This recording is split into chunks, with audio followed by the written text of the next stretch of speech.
Dam के हवाले से अगर आप पूछना चाहते हैं वो मैं अर्ज़ कर दूं जी। डैम के लिए कोई 11 अरब रुपए हमें फंड्स में आए थे। वो मेरे होते हुए ही हमने स्टेट बैंक ऑफ पाकिस्तान से अकाउंट खुलवा के तो ट्रेजरी बिल्स में जमा करवा दिए थे। उस पर हर माह मुनाफा आता है और इस वक्त वो तकरीबन 12 करोड़ रुपए 12 अरब रुपए सॉरी जी, करोड़ नहीं, 12 अरब रुपए से ज़्यादा हो गए हैं। वो वहाँ से निकल नहीं सकते जी जब तक कि वो एक बेंच क्रिएट किया अब इनमें 5 रुकनी बेंच, जब तक कि वो इजाज़त नहीं देगा। और तय ये किया है कि माशाल्लाह जब ये ग्रिड स्टेशंस लगने शुरू होंगे, इनकी बिजली घर बनेंगे, वो पैसा इनको वापडा को उस वक्त डिस्पर्स किया जाएगा। उसके ऊपर जो मुनाफा आ रहा है वो भी अल्हम्दुलिल्लाह उसी अकाउंट में जमा हो रहा है। और यही बेस्ट इन्वेस्टमेंट थी, क्योंकि हमारा मकसद ये था कि ये खुर्द-बुर्द मामला पैसे ना हो जाए, बल्कि जो एक बड़ी वाइटल चीज़ है डैम के हवाले से, जो प्रोडक्शन ऑफ इलेक्ट्रिसिटी के जो हमने प्रोजेक्ट्स लगाने हैं, उस वक्त वापडा को ज़रूरत होगी तो ये पैसे वापडा को उस वक्त दिए जाएँ। मैं आपको बता दूं, मोहम्मद डैम के लिए तो 7 साल का वक्त हमें दिया गया था जी। ये डैम है जी, कोई छोटा सा क्वार्टर नहीं है। उसके लिए बहुत ब्लास्टिंग होनी है, कई आपने पहाड़ तोड़ने हैं, कई जगहों पे आपने सीमेंट कंक्रीट की फिलिंग्स करनी है। तो मोहम्मद डैम तो 7 साल का उनका अपना प्रोजेक्ट का टाइमिंग था।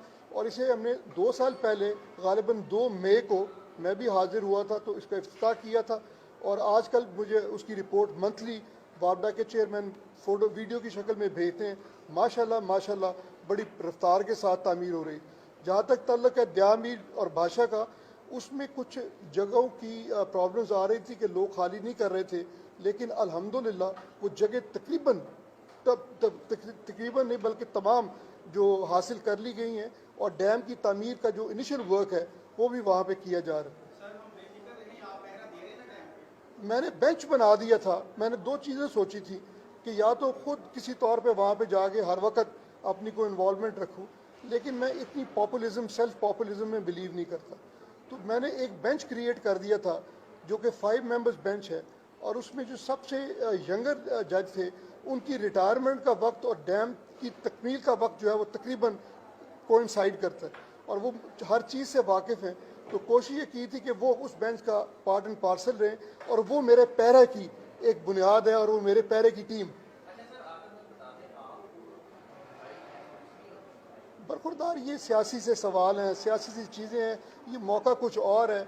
अल्लाह करे कि ये इंटरनेशनल फिनोमिनन है महंगाई का, ये गरीब आदमी के लिए अल्लाह मियाँ सहूलतें पैदा करे, क्योंकि सहूलतें ही पैदा करनी इंसान का सबसे बड़ा एक फ़र्ज़ है। और बाबा कहते हैं उसको, इशफाक अहमद साहब, जो लोगों के लिए सहूलतें पैदा करता है। तो ये महंगाई में कमी और लोगों को रिज़्क़ और उनको खाने पीना और उनकी दवाई दारू का और एजुकेशन का जो फ़राइज़ है, ये इनमें सहूलत होनी चाहिए बच्चों के लिए, आसानियाँ। मैंने तो पहले ही अर्ज़ किया जी, इकबाल तो 2 कौमी नज़रिया पाकिस्तान की बनने की जो बुनियाद है वो सर सैयद अहमद, कायद आदम और हज़रत अल्लामा इकबाल ने रखी। और उनके पैगामात तो उनकी जो तालीमात हैं, जो उनकी शायरी है, जो उनकी reconstruction of legal thought in Islam, religious thought in Islam है, वो कभी आप किताबें पढ़े, इतनी फ़लसफ़ाना बातें की।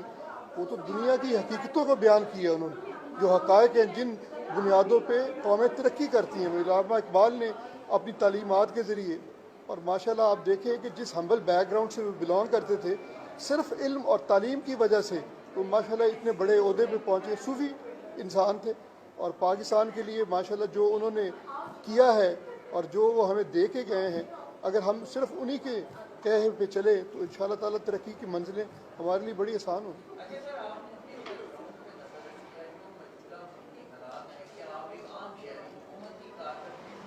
बेटा इस वक्त मैं स्कूल में बच्चों की कारकर्दगी देखने के लिए आया हूँ और उनको समझाने के लिए हुकूमत की कारकर्दगी मेरा इस वक्त ऑब्जेक्ट और मोटिव नहीं है। Thank you.